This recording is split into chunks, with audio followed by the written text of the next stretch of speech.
bagong pananaw.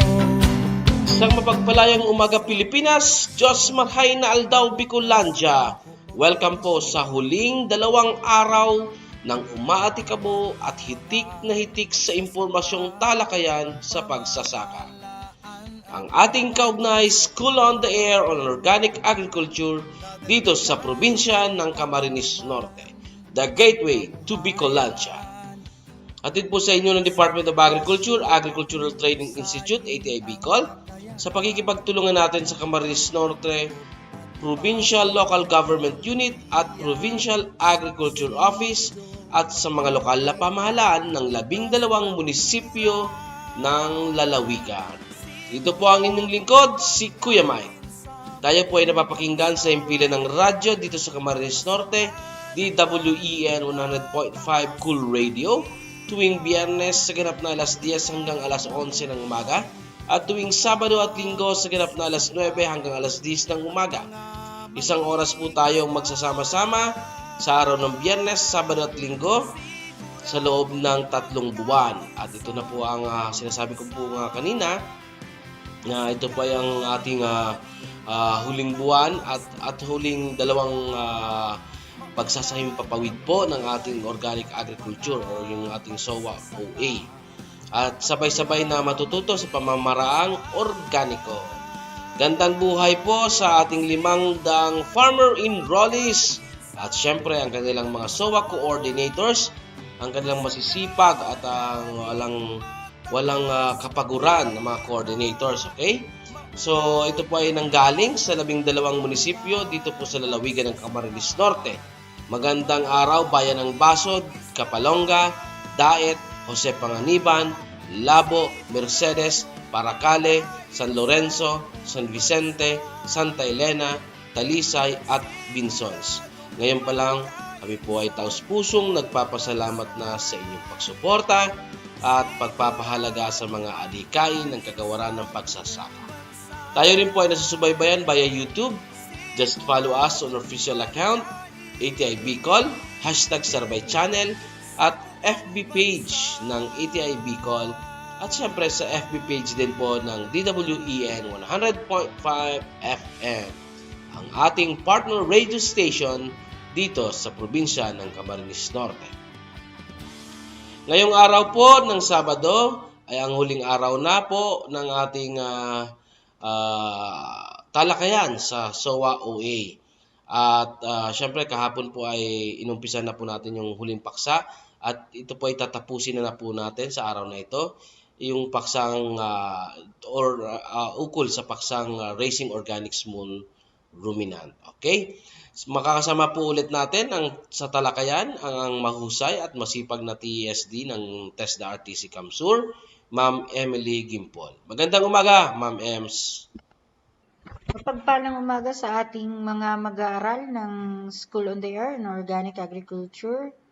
Ngayong araw po ay nasa Learning Outcome 2 and hanggang Learning Outcome 4 po ng Raise Small Ruminants. Pag ito po ay natapos ninyo, yung hanggang Learning Outcome 4, ibig sabihin po, natapos ninyo yung pagsasanay sa Organic Agriculture Production NC2. And inaasahan din po namin, lalong-lalo ko na marami pa din po sa atin ang mag-i-interest na magkaroon ng hands-on para po magkaroon tayo ng pagkakataon na magpa-assess, makapasa at maging national certificate holder ng Organic Agriculture Production NC2. Ngayon po, itutuloy na po natin yung talakayan tungkol po sa Raise Small Ruminants. So, una po, yung Learning Outcome 2, yung Feed Small Ruminants. So, dito po, pinag-uusapan po yung mga nutrients na kinakailangan ng mga small ruminants para mas maging maayos yung kanilang paglaki. So, yung mga nutrients po na sinasabi ay yung sinasabing energy. So, most energy required is supplied by carbohydrates and fats found in forage and grain. So, yung energy po, sa salita pa lang na energy, ito yung magbibigay ng lakas.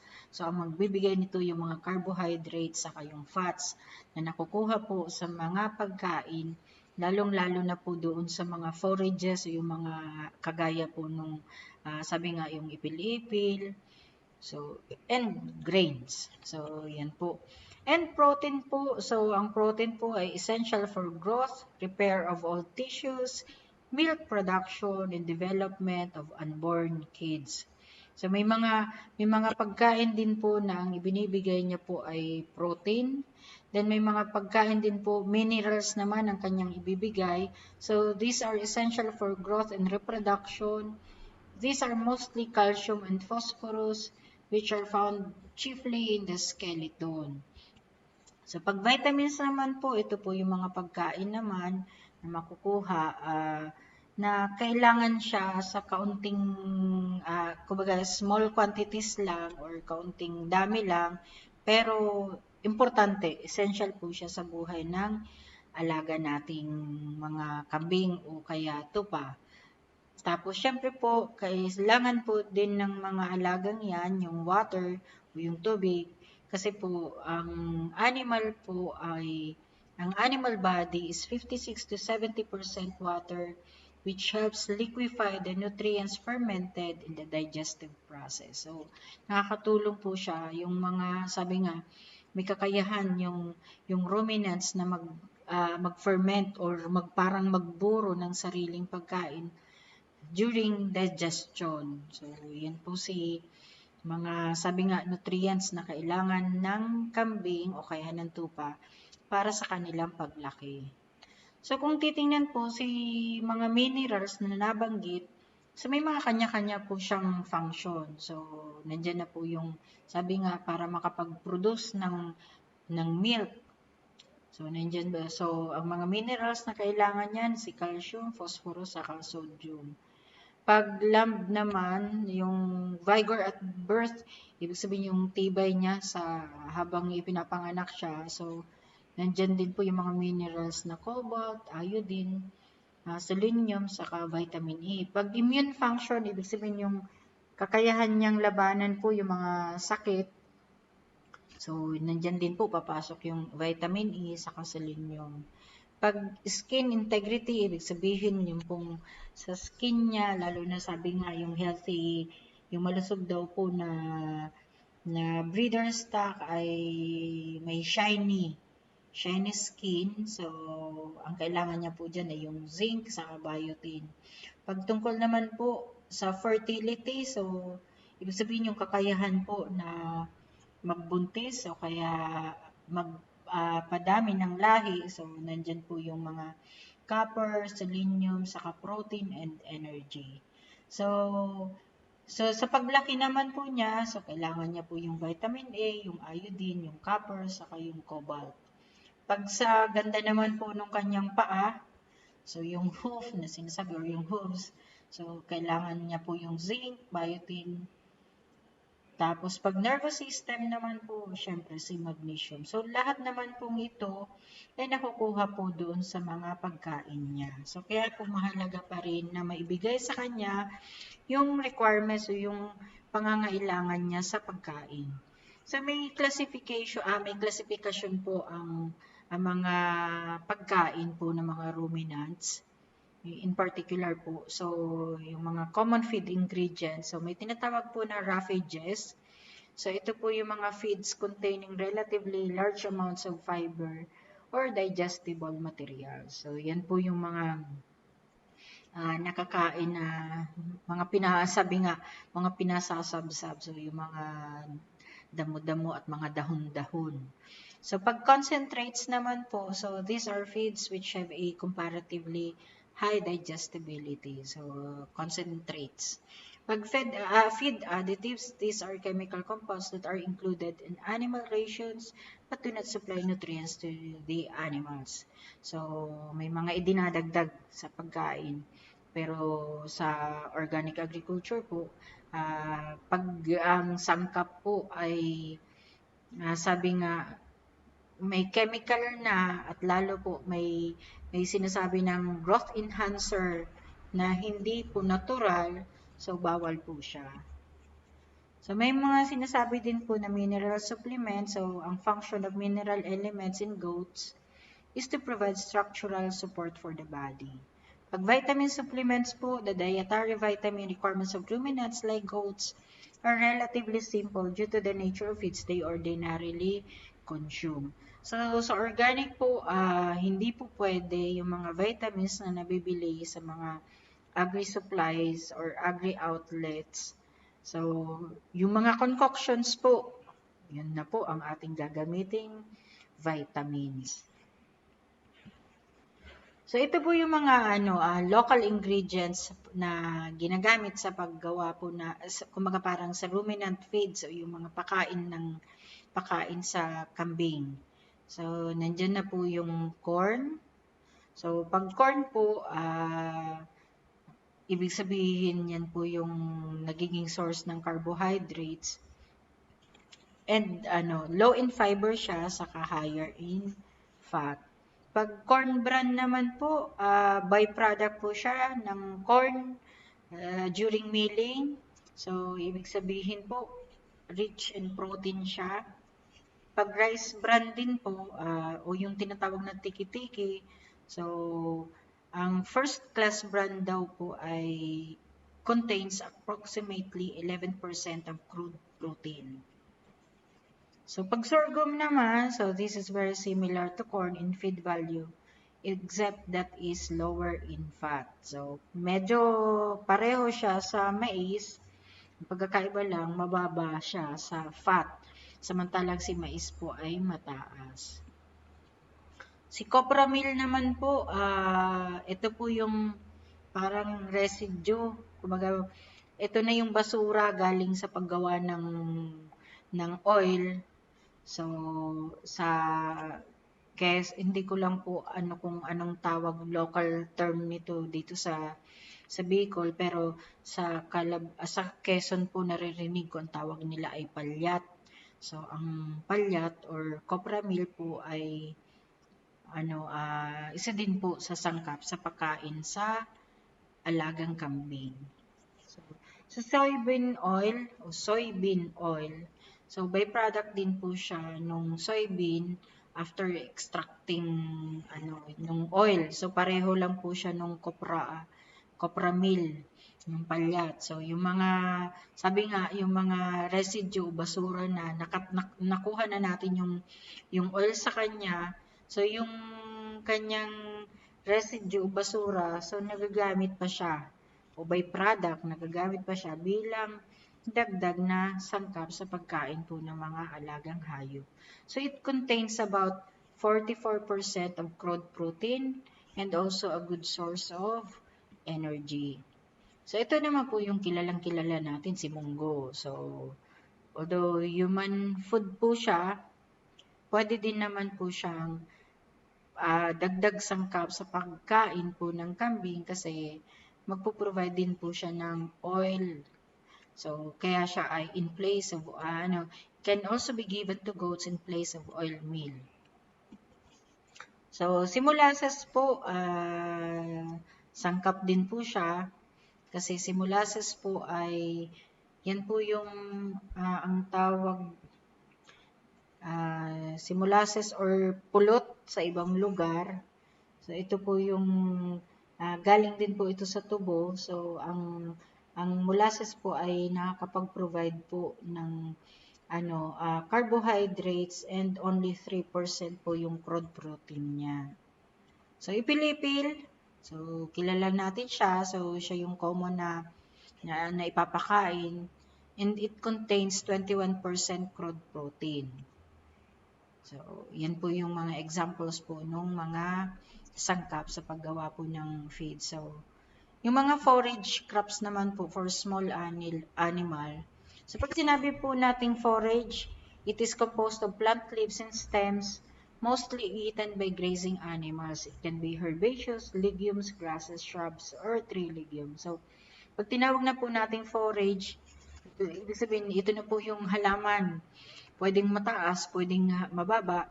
basta siya po ay kayang i-graze or nguyain ng kambing. So, may mga klase po yung forages. So, una po yung grasses. So, ang grasses po yung damo. So, actually ang grasses po kasi pwedeng may damo, pwedeng hindi damo pala yung Tagalog sa grasses. Ang pumasok kasi sa isip ko po yung weeds. So, si grasses po serves as main feeds for ruminants, produces more biomass than legumes. So, example po ng grasses ay yung napier. So, isa po siyang example ng grasses. So, ang legumes naman po, mas makakapag-provide po siya ng better quality ng pakain kasi po magpo-provide siya ng protein, ng vitamins, saka minerals. So, ang leguminous crop po ay siya po yung sinasabing cheap source of feeds. It has lesser chance of ingesting infective larvae as compared to grazing lower growing vegetation. So, ang kagandahan po ni leguminous crops, mas mababa po yung posibilidad na makakain yung mga alagang kambing o tupa nung mga uod-uod kumpara kasi kung halimbawa doon po sa mga, sabi nga pag nag-graze yung mga damo-damo, so minsan hindi natin napapansin baka po may mga uod dyan o kaya kung ano man mga sabi nga insekto na nagmumultiply na nagiging tirahan po nila yung mga damo, so mas nagiging prone po sa problema sa tiyan ang mga alagang kambing o kaya tupa. So ang kagandahan naman po ng mga leguminous, medyo mas mataas yung mas malaki yung crop niya o yung klase ng tanim niya. So, pero isa po sa example niya yung peanut grass. So, yan po. Si multi-purpose tree species naman po. So, dito na po yung papasok po yung iba't ibang klase ng mga kumakahoy na pwedeng pagkain po ng alagang kambing o kaya tupa o kahit po yung sa large ruminant. So, nandito po yung naka-table po siya, yung forage type, yung quantity, yung digestibility, yung kakayahan po na matunaw agad sa tiyan, at yung may provide niya na protein, at yung other uses niya. So, meron po dito na ang legumes po, so, pag multipurpose tree species po, so yung quantity niya, kaunti lang, yung digestibility niya ay mataas, yung protein niya po ay mataas din, and other uses niya po ay pwedeng panggatong, pwede din po siyang mag-serve as green manure, pwede din po siyang magsilbing shade or lilim. Pag the legumes naman po, ang quantity niya ay medium lang, pero yung digestibility niya naman ay high din, so yung protein niya ay high. Pero other uses, wala na po. Pag grasses po, yung quantity syempre madami siya. Pag digestibility, yun, medium lang. And yung protein, kaunti lang ang may bibigay niya. So, ang other uses niya, of course, malaki ang pakinabang niya na nagpo-protect siya sa erosion. Kumbaga parang kung ubos na agad, kasi kulang nga yung supply ng tree species at yung legumes ay medium lang, so siya agad ang pamalit. So, paano daw po yung pagpili ng mga forage species to plant? So, kailangan daw po ay madali siyang mabuhay. So, adaptability to the environment. So, species that do not meet soil and climatic condition but would need additional inputs and adjustments in management. So, kailangan po na, sabi nga, yung nauna, madali siyang makapag-adjust, madali siyang mabuhay. Hindi po problema po yung soil and climatic condition. So, growth habits determines adaptability to ways of integrating and using a specific forage. And of course, kailangan din pong i-consider yung nutritive value. Tapos, availability of planting material. So, kailangan po available siya. Kasi minsan nagiging problema din po na maganda nga itong forage ay yung species na ito, kaya lang hindi siya agad-agad available. Parang naalala ko po dito si Renzoni. So lagi-lagi naririnig ko yung pangalan na isa sa pinakamagandang pagkain, forage para sa mga ruminants. Ang problema naman, ang hirap niyang hanapin kasi hindi siya laging available. So, yun po kaya no choice yung iba na grower ng mga kambing. So, kaya kung ano na lang na available. Kasi si Renzoni ay mahirap hanapin. So, ito po yung mga sample multipurpose tree species for pasture. So, ito po yung mga kumakahoy na pwedeng ipakain po sa mga alagang kambing or tupa. So, may sinasabi pong white ball acacia. So, ito naman po ay drought tolerant. Pwede pong gamitin as green manure and ground covering. Yung dahon niya po pwedeng gamitin sa composting and pwede din po, syempre, pwede sa pagkain ng mga alaga. Mataas po siya sa protein, pero po dapat gamitin lang siya as dagdag lang na pagkain, hindi po siya yung main na pagkain. Kasi po, toxic daw, ibig sabihin, hindi siya maganda. Masama po ito pag napasobra yung pagkain niya. So, si white ball acacia, yung acacia na ang bulaklak ay bilog na puti. So, si mulberry, ito po ay sikat na din, si mulberry, kasi kahit si tao ay kumakain po ng prutas nito. So, ang dahon niya po, saka madali pong buhayin ito, napakadali niya. Pag pinutol mo, agad-agad pong mamumunga. So, ang ano nga, kailangan putulin para madami ang pagbunga niya. So, ang dahon niya po saka yung katawan, siya po yung pinapakain. So, it has 70.8% for digestible crude protein. So, 48.4% for digestible nutrients and 35.6% for starch equivalent on a dry basis. So, may ganun po siya na crude protein. Nasabi nga, digestible, so mataas. So, yung ano po, yun po yung kagandahan ni mulberry. Kaya, ang kagandahan niya pa, madali po siyang buhayin. So, yan po si mulberry. Pag kulay pula, hilaw pa, pag itim, yung masarap na. Kailang problema, mas nauuna pa yung ibon. So, meron naman pong hairy indigo. So, yung kayang indigofera. So, warm season legume and is used as a green manure and cover crop.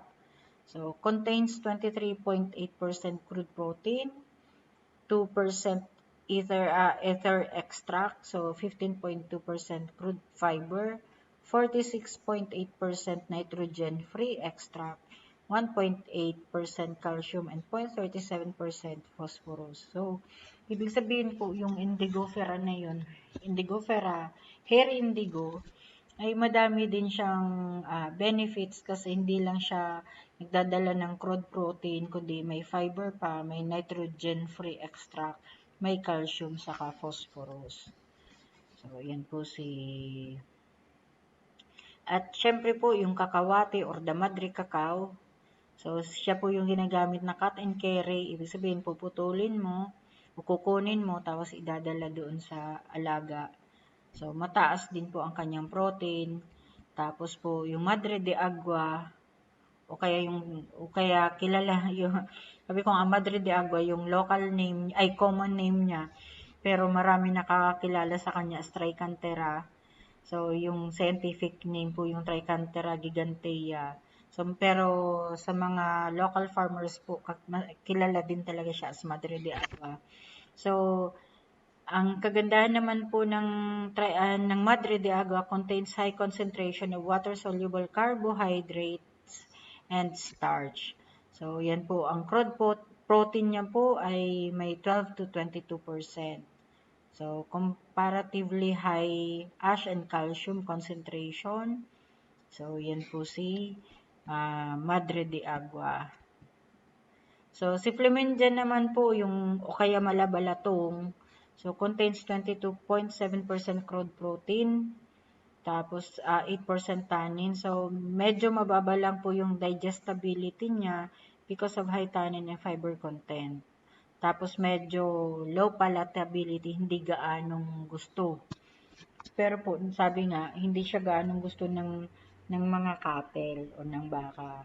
Lalo na po pag na wet season na.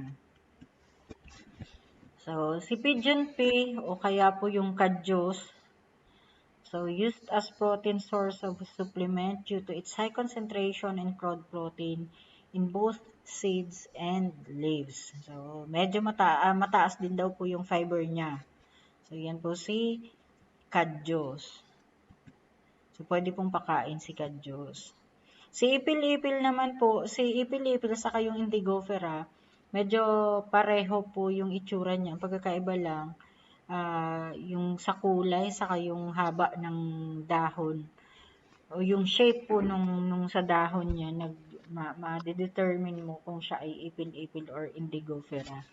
So, ang kagandahan naman daw po ng ipil-ipil, so it provides an excellent source of high protein cattle fodder, contains mimosine, a toxic amino acid which is metabolized to goitrogenic DHP.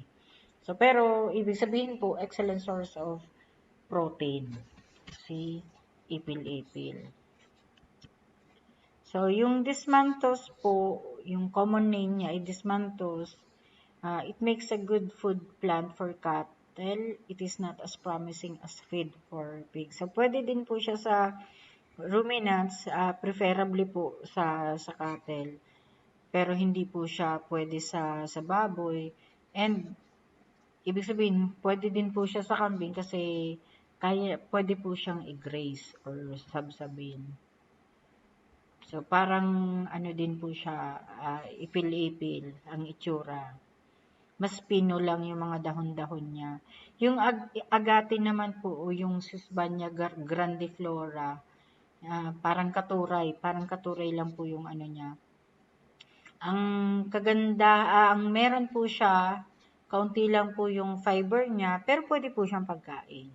So, crude protein content niya is greater than 20%. So, yun po ang meron siya. Tapos, the digestibility and degradability of dry matter and nutrients are generally high. So, yung digestibility ay mataas. So, yan po Sesbania grandiflora or agati. Ang bulaklak po ay kulay pula. Sa ibang region po, yung kulay pula nito at kulay puti na dahon ay nakakain. Ginagawang gulay, pagkain po ng tao. So, si katuray, ito na po, katuray siya kasi Sesbania. Kung kanina po ay Sesbania grandiflora, kulay pink. Ito naman pong katuray is Sesbania, kulay puti naman ang bulaklak niya. So, cut and carry din po ang pamamaraan ng pagpakain. Tapos, pwede din po siya as grazed foliage. So, good source of protein din po siya. So, yan po. Si kalopo, used as cover crop, it provides soil protection against erosion, reduces soil temperature, improves soil fertility, and controls weeds. Can be grazed or cut and fed fresh. So, cut and carry din po, pwede. Pwede din pong sab-sab or graze. So, medyo mababa nga lang po yung nutritive value niya. So, ito po si kalopo. Then, yung peanut, yung mani, kung tayo po ay nasanay na pagkain natin yan, pero maganda din po siyang provider po ng mga nutrients na kailangan po ng hayop, lalo na po yung mga small ruminants. So, dagdag lang po siya na sangkap sa mga pakain. So, highly palatable source of nutrition in animal feed. So, meron po siyang 22 to 26 crude protein, and 36 to 44% oil. So, si mani. At meron din naman po yung peanut grass o yung mani-manian. So, ginagamit po siya na ground cover, ginagamit din po siya sa silage, ginagamit po siya sa pastulan o yung pasture area, at very palatable. Tapos, mataas din po yung fiber niya saka protein. So, yan po si mani-mani o kaya peanut grass. Then, sunod po yung star grass. So, ito po yung mga sample grass na po ito for pasture. So, kasama niya po yung, yun nga po, sample grass for pasture po yung star grass. So, cut and carry din po, pwede. Tapos, it contains, pwede din po siya na fresh na i-graze. So, contains about 10% protein.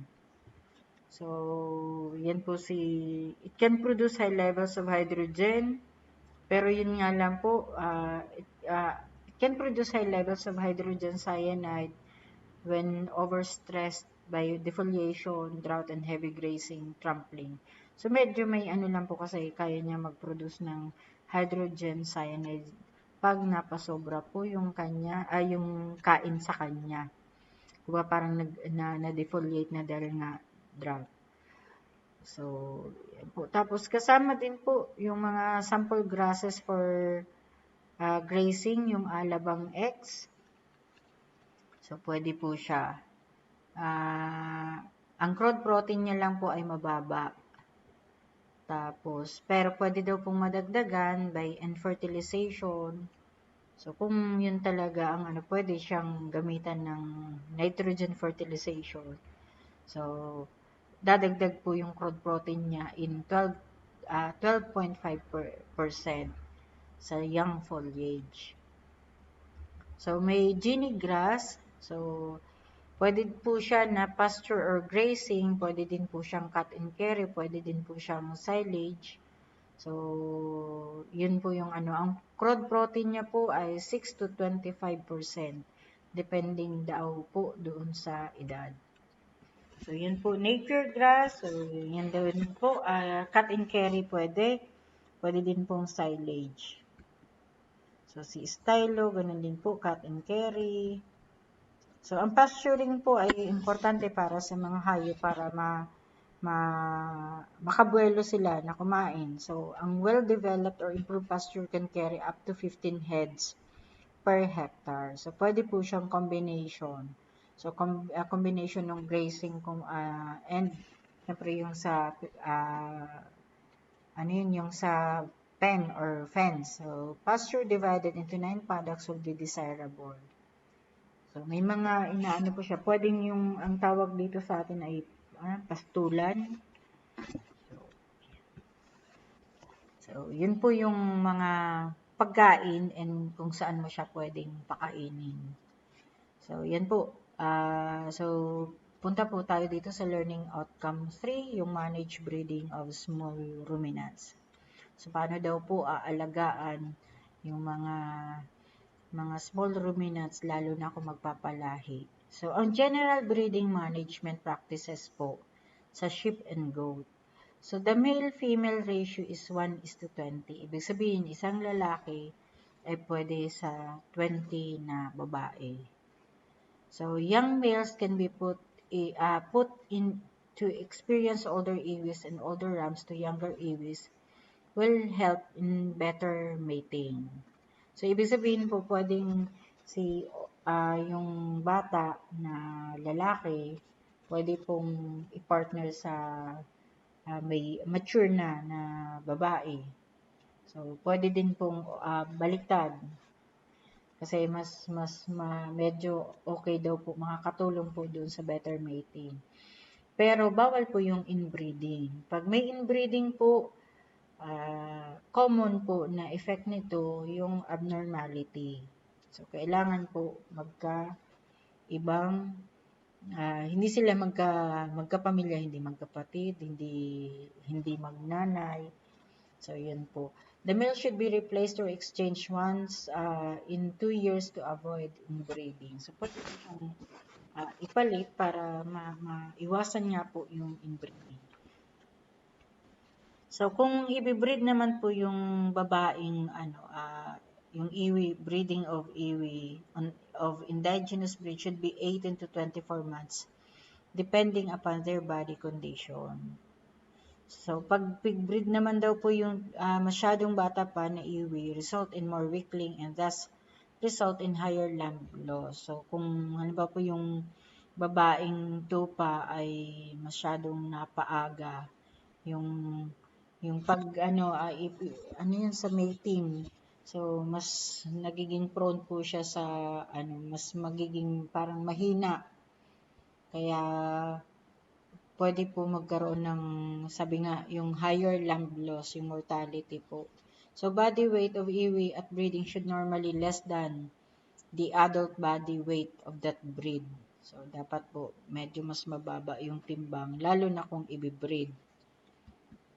So, estrus detection of all female goats above 1 year should be done either with aproned or vasectomized back, both in morning or evening during breeding season. So, pwede pong, para malaman natin kung in-heat yung babaeng kambing, so pwede po siyang ipa-partner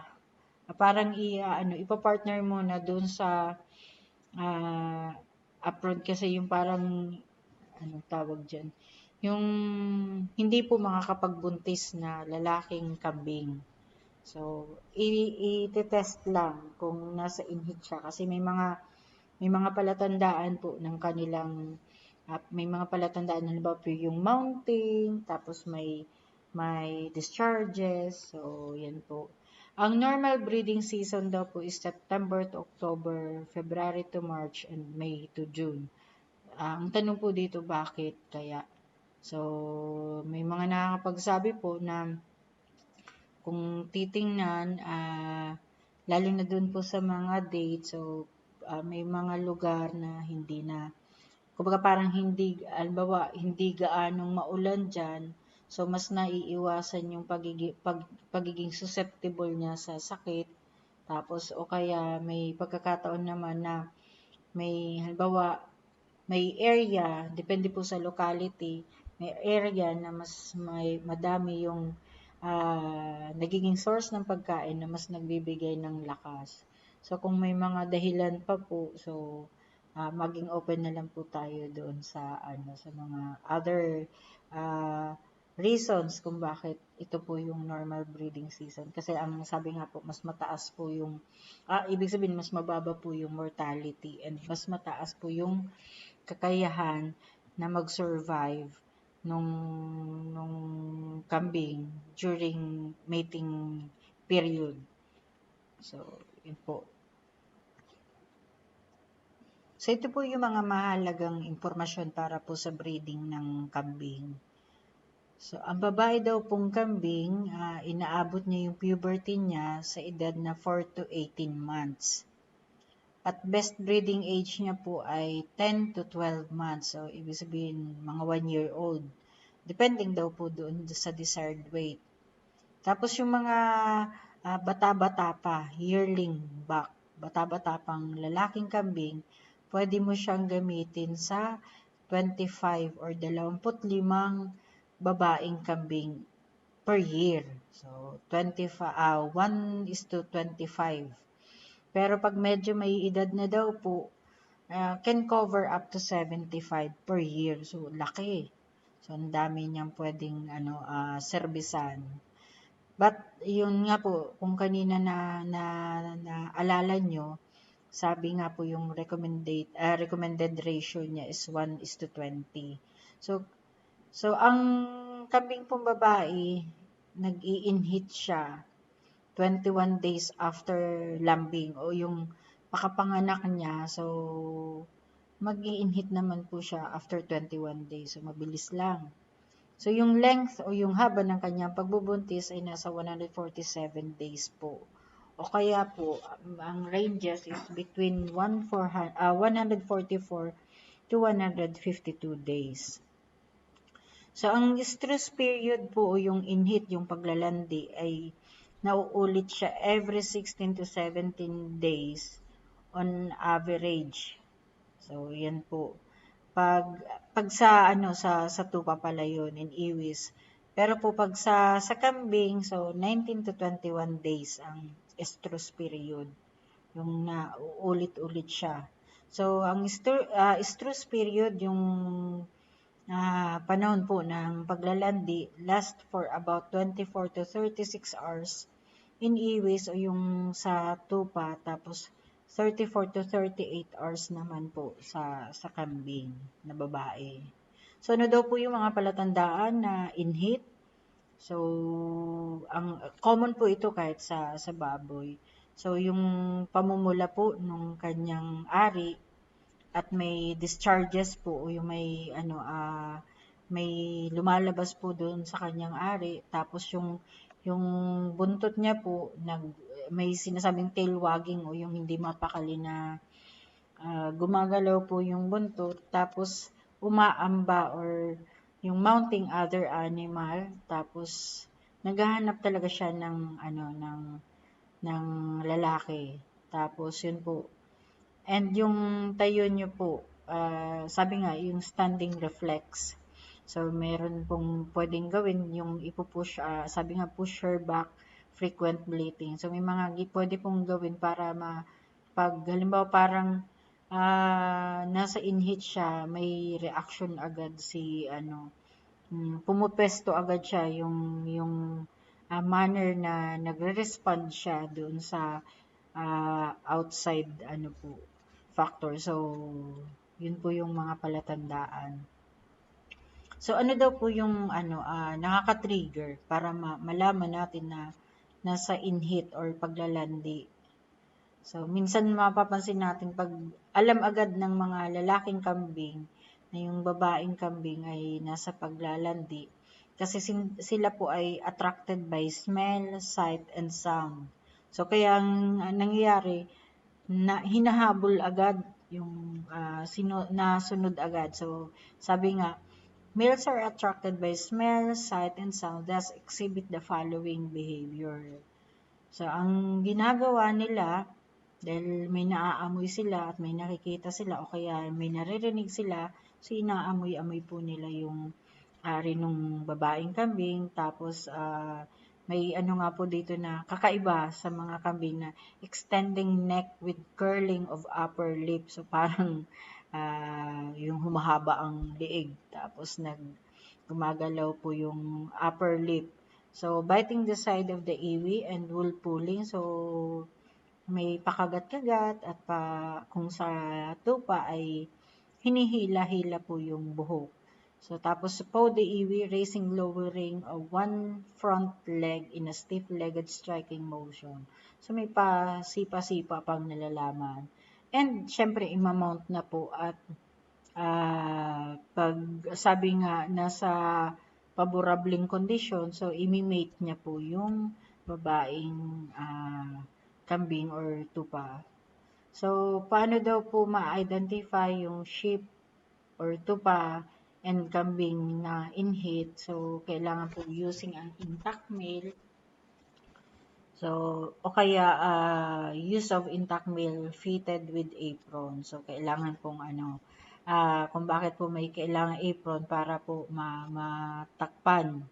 Kasi aalamin lang naman, so hindi pa yung period na kailangan na talagang i-mate, kundi po iti-test lang kung nasa peak siya ng in-heat period. So, kaya may sinasabi pong use of intact male fitted with apron. So, may protection po yung ari nung lalaki. So, yan po. So, and yun po yung mga ginagamit. O kaya po sabi nga kanina, nabanggit na yung paggamit po ng vasectomized ram kung sa tupa. So, kailangan po para, sabi nga, iti-test lang po kung in heat.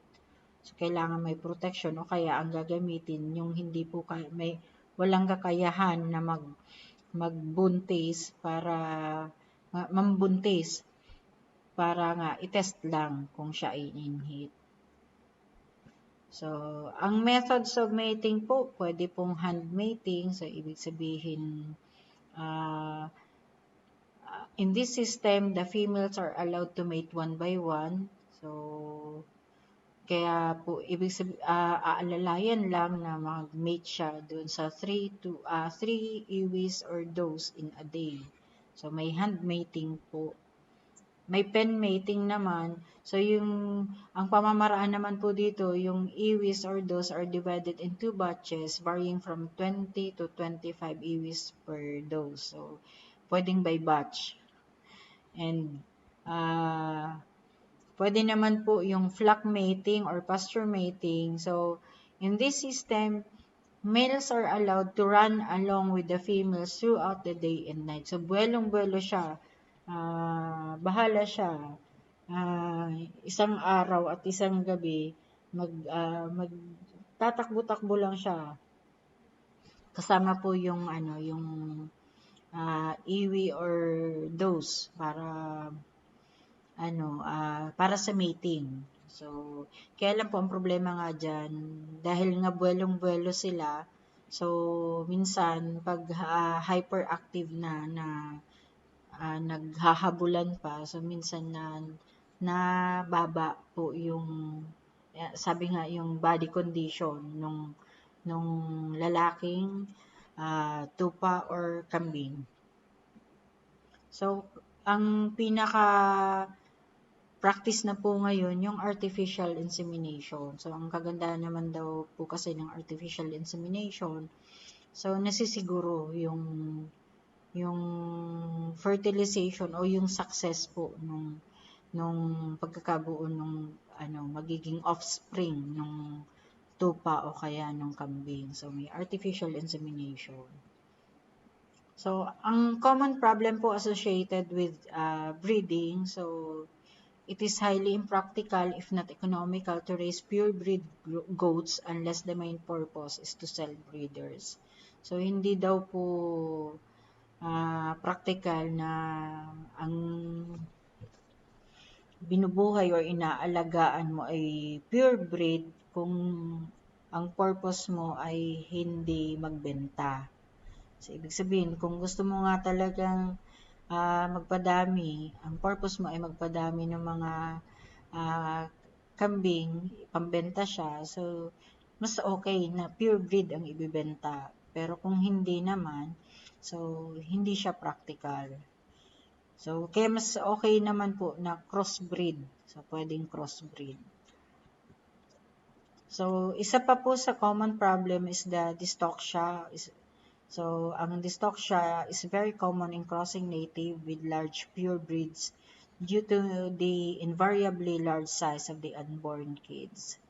So, kung hindi po sabi nga na natansya yung size ng partner, sobrang laki niya, so nagkakaroon po ng problema. Tapos native po yung nanay, so nagkakaproblema po doon sa size ng anak. So, kailangan pa din po i-balance yung sizes ng magiging partner. So, although pure breed, pwede naman kasi yung pure breed i-crossbreed sa native. Basta po, sundin po yung recommended na timbang para kaya po nung native breed. So, may anestrus naman po. So, ito po, common problem din po ito sa pag-aalaga ng mga hayop o kaya ng small ruminant. Kasi po, ang anestrus daw po ay, ibig sabihin po, is failure to come in heat. Yung walang kakayahan po na maglandi. So, common problem po siya.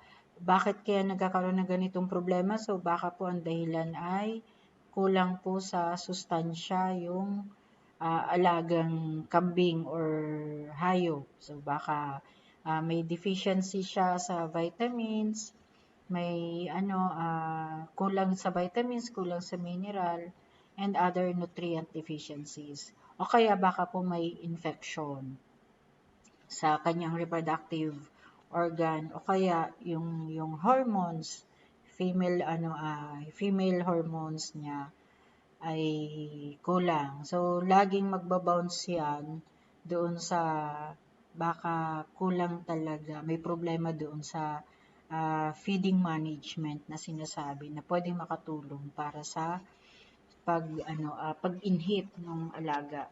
So, may mga pwede naman pong kaya lang yun nga po, naalala ko pagdating po sa organic, so bawal growth hormones naman po yun. So, yun nga lang po may mga paraan pa din po para maalalayan po yung na medyo mag-release siya ng hormone o ma-providean, masuportahan siya ng hormone na kakailanganin niya para siya ay mag-come into heat. So, yun po ang so 50% of breeding problems can be traced to the vacuous. So, baka kasi may problema din po sa kapartner, yung sa lalaki, sa barako. So, ibig sabihin po lalaking kambing. So, may kailangan pa din po pagpipili ka ng partner nung gagamitin po magbibigay service doon po sa babaeng kambing, kailangan po i-check. Sabi nga nun yung kailangan i-check pa rin kung okay ba na active, healthy yung or no deformities yung back na gagamitin. So, may mga paraan po na ginagamit po yung mga technician, lalo na yung mga may expertise po sa animal. Kumbaga parang yun po yung laging routine nila. May mga pamamaraan po sila para ma-check kung may problema and magawan ng solusyon yung mga problema. So, yan po. So, may po yung mga, sabi nga, technician and veterinarian. So, pag mga wala na pong hindi na gaanong productive yung mga alaga, lalo na kung gagamitin po siya for breeding. So, kung wala na gaanong silbi, so, yun na po, papasok na po yung culling. So, akala natin yung culling ay sa manok lang, pero syempre po, yung term na culling ay pagtanggal po ng mga hayop na mababa na po yung production niya, yung performance niya. So, in breeding, it is the process of removing or segregating animals from a breeding stock based on specific traits. So, ano daw po yung mga kategorya para ikal or tanggalin? So, undesirable animals, low producers, mababa na yung pag-produce niya ng milk, repeat breeders, baka magkakapamilya na ito, o kaya stunted growth, medyo maliliit or bansot yung paglaki niya. And all animals except future breeding bucks at 16 to 18 kg body weight in 4 to 5 months. So, medyo mababa yung timbang o kaya low prolificacy animal if not 1.6 kids per year. So, mababa yung kakayahan na mag-anak. So, yung bilang. So, a dose of intercading interval, so more than a year. Dose of longer dry period, ibig sabihin mababa na yung kanyang in-heat. Suffering from incurable and contagious disease, so may sakit. Paralysis, affected animals. Lame or deformed bones or fractures, so medyo mahina na yung buto at medyo deformed na siya. Tapos medyo, ibig sabihin po, yung reason for culling, so hindi na quality. So yung quality na sinasabi, lahat yata ng halimbawa tungkol sa kanyang kakayahan na mag-produce ng anak, yung physical characteristics niya, may abnormalities, may deformities, and kung sa reproductive issues naman, mababa na yung kakayahan niya na mag-inhibit. So, yun po yung mga basehan para ikal na ang isang hayop. Tapos, yun nga po, dagdag pa, yung madalas, dahil hindi na nga siya healthy, madalas yung nagkakaroon ng history of abortion, hindi okay or defective ang other o yung suso ng babaeng kambing o kaya ng tupa. Tapos kung sa lalaki naman, hindi uniform yung testes or bayag ng lalaking kambing. Tapos wala na siyang kakayahan nga mag-produce ng offspring or mag-breed. So, yun po yung maraming ano. And, syempre, sabi nga niya, nagdadala pa siya ng hereditary disease. So, yun po. So, next learning outcome po is manage those and iwis and their progenies. So, yan na po yung pag-alaga na daw po ng mga anak-anak nung kambing.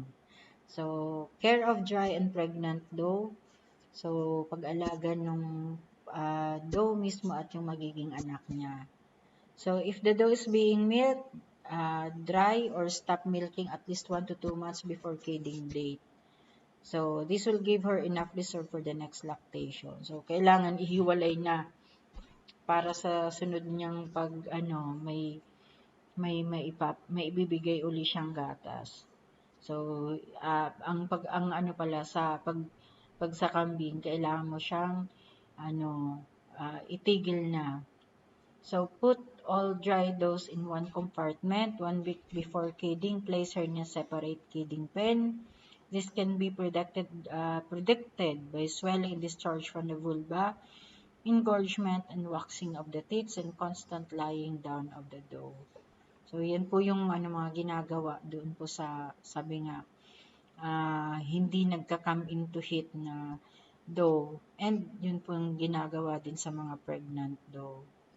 So, kailangan daw po, lalo na kung manganganak siya, kailangan i-avoid siya sa any stress, lalo na sa ingay. Tapos, kailangan din pong alalayan, lalo na kung manganganak na, lalo na daw po yung mga native, kailangan silang alalayan kasi kung yung native ay na i-crossbreed mo siya sa pure breed, so medyo malaki-laki ang magiging anak niya.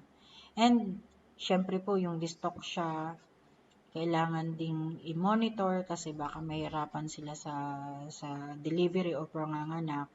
Tapos, kailangan pong bantayan ng maayos para at least kung lalabas na nga yung anak, pwedeng matulungan siya para mailabas si anak or the kid. So, in anterior presentation, both front legs and head are presented, and in posterior presentation, both limbs come out at the same time. So, nababanggit lang po dito yung mga posisyon ng So, kaya kailangan yung aalalay, may medyo malawak yung kaalaman po sa pagpapaanak ng kambing. So, kaya medyo malaking challenge din po yan sa atin, o lalo na po sa inyo mga farmer pag nag-aalaga, na dapat makabisa kung paano ba alagaan ang mga hayop, kambing man or hindi. Kasi hanggang doon po sa pagpadami, kailangan kabisado natin kung paano sila alalayan. Pero kung may budget naman po at para mas kampante yung pakiramdam, so nandyan naman po, mas best to see a practicing veterinarian. So, ito naman po yung pag-aalaga doon po sa mga nagpapagatas na nanay at mga bagong anak na bagong labas na mga kids o bagong silang pala. So, immediately after delivery, wipe the kid's mouth, nose, and body with a clean, dry cloth and massage the thoracic area to initiate breathing. So, kung mapapansin po, pakatapos daw po agad na mailabas, so punasan agad siya. Lalong-lalo na po doon sa may hingahan niya, lalo na para sa may dibdib part na imasahe para makatulong sa paghinga. So, pero normal daw po yung nanay ang gumagawa niyan. Kaya lang minsan, kung baguhan si nanay, baguhan sa pagiging nanay, o kaya mahina dahil nga sa panganganak, so kailangan pong alalayan. So, kaya kailangan pong i-check kung may mga mucus or parang sipon doon po sa daanan ng hangin. So, kailangan pong matanggal yun. So, at alalayan din po na yung mga kids o yung anak na kambing or tupa man, makuha po nila yung colostrum na ibinibigay po ng nanay sa pagpapadede niya. So, yan po.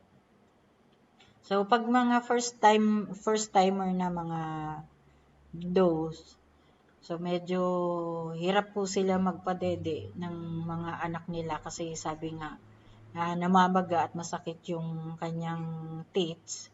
So, kailangan pa rin pong alalayan. Para po, importante kasi makuha po yung yung colostrum na yun. Sabi nga, di ba kahit sa tao, kailangan makuha yung colostrum na yun, yung lumalabas na kulay dilaw dun sa teats or sa nipple. Kasi yun yung magbibigay tulong para lumakas yung resistensya ng anak. So, yun po, may mga binabanggit po kung anong gagawin, yung pagputol po ng pusod. So, and of course po, yung mga sinasabi na dapat tandaan na paghiwalay sa kanya, kasi mabilis lang, 16 to 17 days or 21 days, mag-i-inhit, maglalandi na naman niya. So, kailangan ihiwalay agad doon sa pagpadede para reserve for next lactation, sabi. So, yun po. So, sa milking naman po, milking periods must be strictly adhered and established. So, ang milking daw po ay done twice a day, 6 a.m. to 6 p.m. So, yung process should not be delayed or advanced. So, kailangan po, mas maganda, isang tao para at least alam niyo yung gagawin at yung routine. So, milk let down can be initiated by washing the udder with lukewarm water and wiping with a clean towel. All milking utensils, especially the milker's hands, must be thoroughly cleaned. So, ito naman po sa mga milking, dairy goats, sa milking.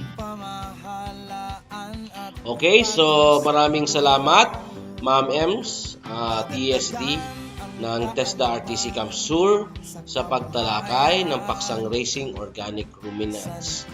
So bukas po ay ang huling broadcast na natin sa SOWA on Organic Agriculture. Dahil bukas ay ang ating pagtatapos na. Okay, so congratulations po. Lalo-lalo na talaga yung mga tumutok sa ating School on the Air. Bukas po ang ating virtual graduation ceremony. Okay, so napakabilis po talaga ng oras.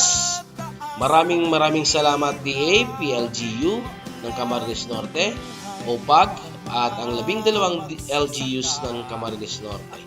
Sa aming Center Director, Ma'am Elsa, at si Ma'am Prime, ang aming Chief sa IS. At syempre, ang lagi po nating nakakasama sa ating technical side, si Kuya Chan, at si Miss Joy Dean, ating admin staff ng IS. Maraming salamat po mga ating kaugnay sa pagsubaybay, pakikinig at panonood. Bukas po, tayo ay sama-sama sa ating huling broadcast sapagkat bukas po ito na yung ating araw ng pagtatapos. Okay? So 9 to 10 pa rin po ng umaga tayo, same station pa rin. At ito po ang inyong lingkod, si Kuya Mike, na nag-iiwan ng isang masaganang ani, mataas na kita, mga kaugnay. Stay safe, stay healthy, let food be your medicine, and medicine be your food. Sa OA, we are all okay. Diyos mabalos po.